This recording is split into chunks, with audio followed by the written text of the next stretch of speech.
Hi, I'm Jake Flack from Ford's Theater. And I'm Jen Epstein with the National Park Service at National Mall and Memorial Parks. Welcome to Civil War Washington through the eyes of Mary Henry. During the Civil War, the city of Washington was a complex, gritty, unfinished, and dangerous place. It was on the front lines of the war. It was home to over 150,000 people, and one young woman in particular had a front row seat to it all. Mary Henry was in her 20s when she lived in Washington during the Civil War. Her father was in charge of the Smithsonian, and they lived in the Smithsonian Castle building on the Mall. Mary kept a detailed diary in which she described things she saw in Washington during the war. Thankfully, that diary was saved over time, and today it is part of the Smithsonian's collection. Here's what Mary had to say about the coming war. January 1st, 1861. The sun is shining clear and bright. We could not have had a more beautiful New Year's Day. Would that our political horizon was as free from clouds as the blue sky that bends above us. But the storm which has been gathering darkly for months seems nearly now to break upon us. Even the stoutest hearts are beginning to tremble. God alone knows what is before us. May He preserve us from the horrors of civil war. In this 1863 photograph, you can see the Capitol in the background, the Smithsonian Castle, and the unpaved roads of Washington City. Now let's look at this modern-day image from roughly the same angle. We see Independence Avenue from the Smithsonian Castle to the Capitol. Look at all the other Smithsonian buildings that are lining the mall today.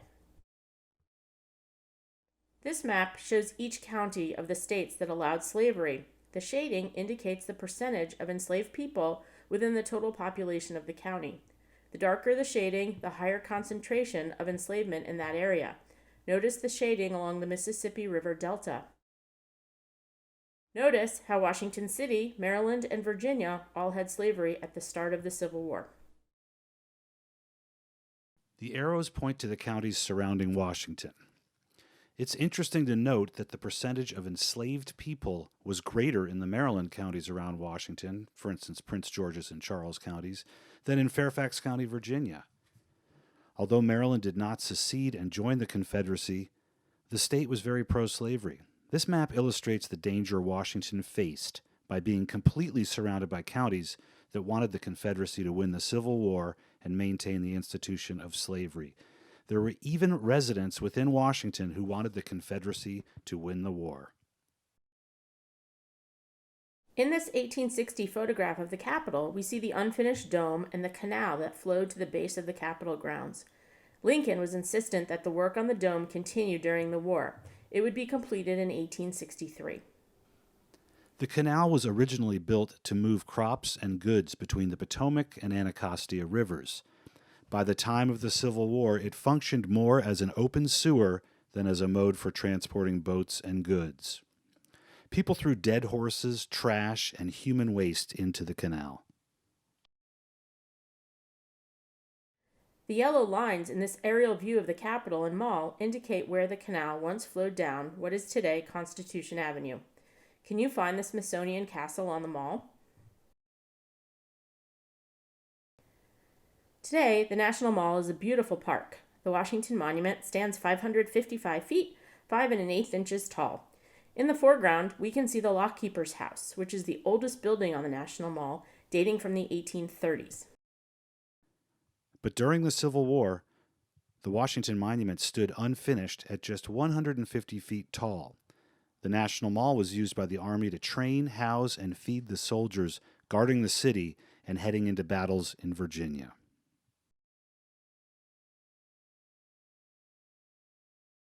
One soldier, D.C. Hickey, carved his name and the year 1861 onto an interior wall of the Washington Monument. Look for it near the elevator next time you visit. And please don't write your name on any Park Service property, ever. Sometimes the mall was used as a testing ground for the latest weapons and new technologies, including Professor Thaddeus Lowe's Balloon Corps. Here's Mary. June 18th, 1861. Professor Lowe made some experiments with his balloon. He wishes to be of service to the government in reconnoitering the forces and position of the enemy. He rose to the height of 200 feet, carrying with him light telegraph wires, by means of which he found he could readily communicate with individuals on terra firma. About sundown, he moved majestically along through the air to the president's grounds, the balloon drawn by a crowd of men and boys. We started for the same place by a shorter road, but were soon taken by the professor. He seemed to be enjoying his ride greatly. Professor Lowe sent a telegram to the White House from the air. Lincoln was so excited by this display, he kept Professor Lowe up all night talking about the new technology. Across the Washington skyline, Mary Henry could see the Signal Corps sending messages across the city. June 29th, 1863. Yesterday morning, Sunday, it was reported the rebels had taken possession of York. In the evening, while we were at tea, our attention was called to signal lights at the top of the Capitol. They were to warn the forts to be ready in case of an attack. The night was one of anxiety. Today, we learn that a large body of army wagons, about 125, were taken by the enemy within 8 miles of Georgetown. The human cost of war was inescapable in Washington. Sick and wounded soldiers were being cared for in makeshift hospitals around the city. Armory Square Hospital, built in 1862, was located on the National Mall where the Air and Space Museum is today. Additionally, many Confederate prisoners captured on the battlefields of Northern Virginia were being moved through Washington on the way to prison camps. May 4th, 1863.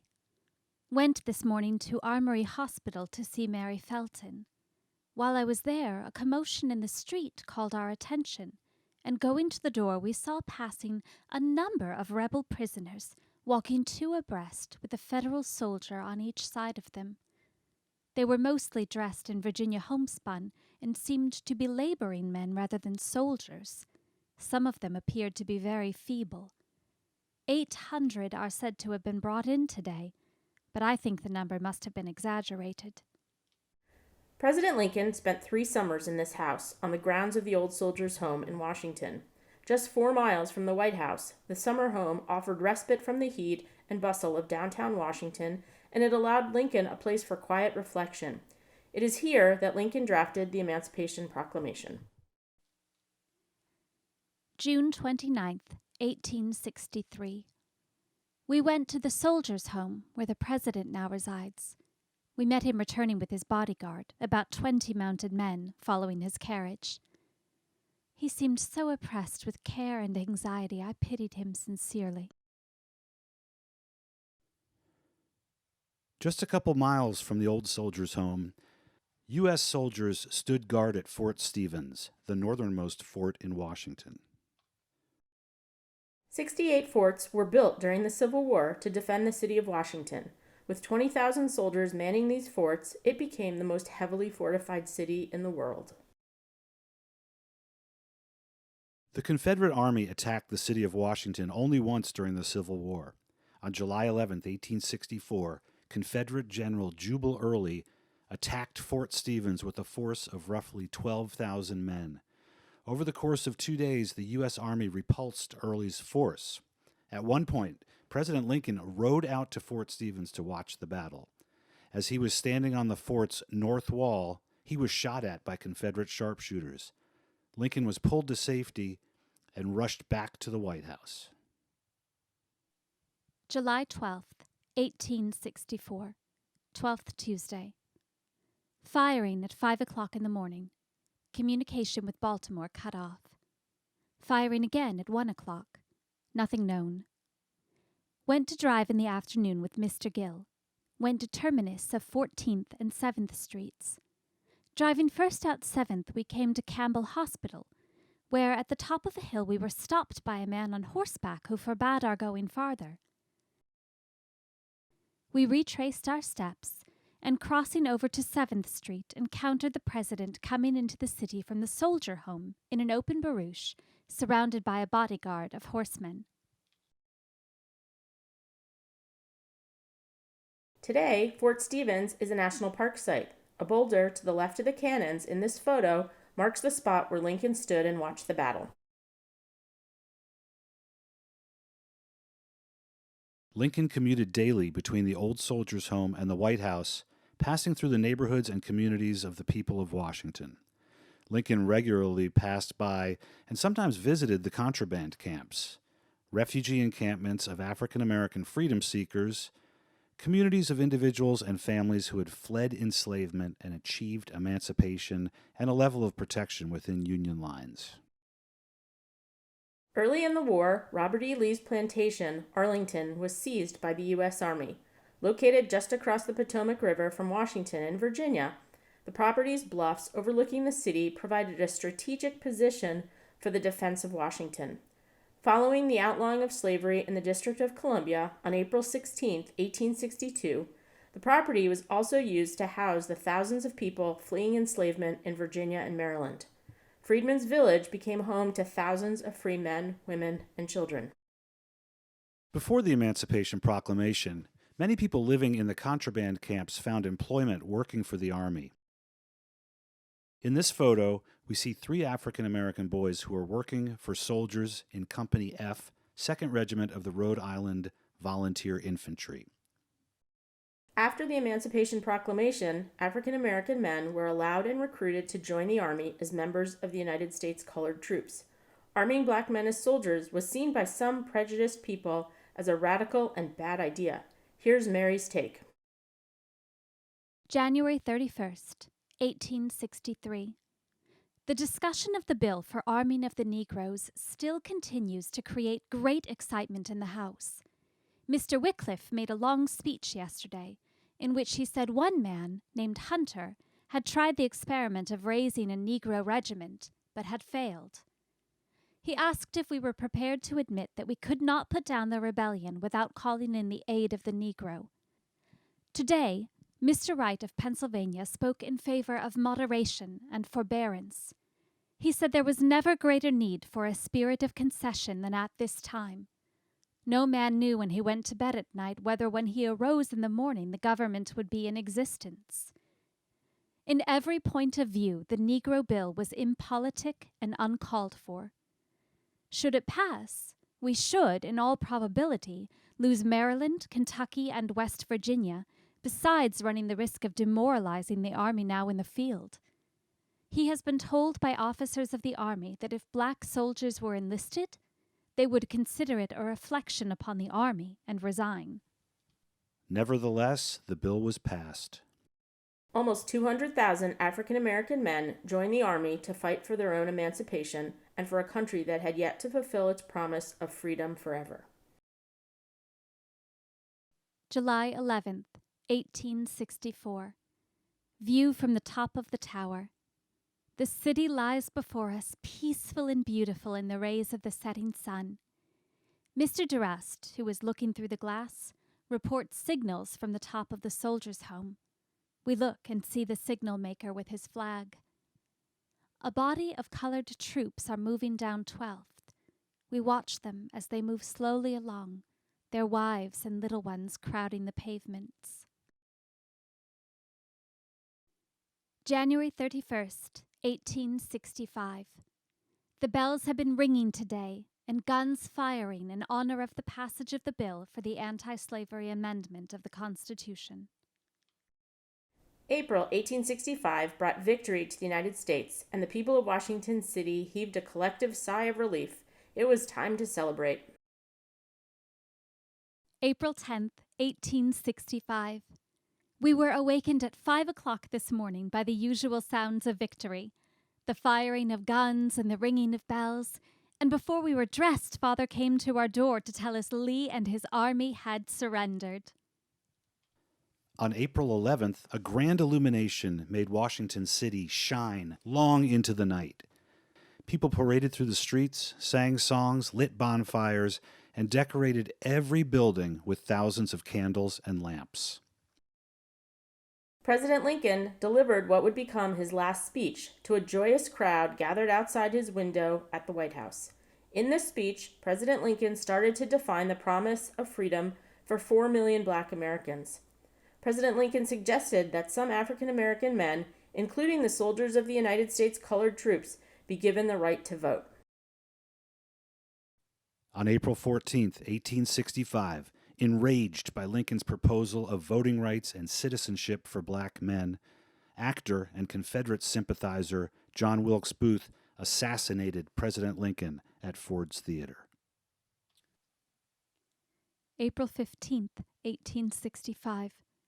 We were awakened this morning by an announcement which almost made our hearts stand still with consternation. The President was shot last night in the theater. When the morning paper was issued, he was still alive, although little or no hopes were entertained of his recovery. But now the tolling bells tell us he has ceased to breathe. He is dead.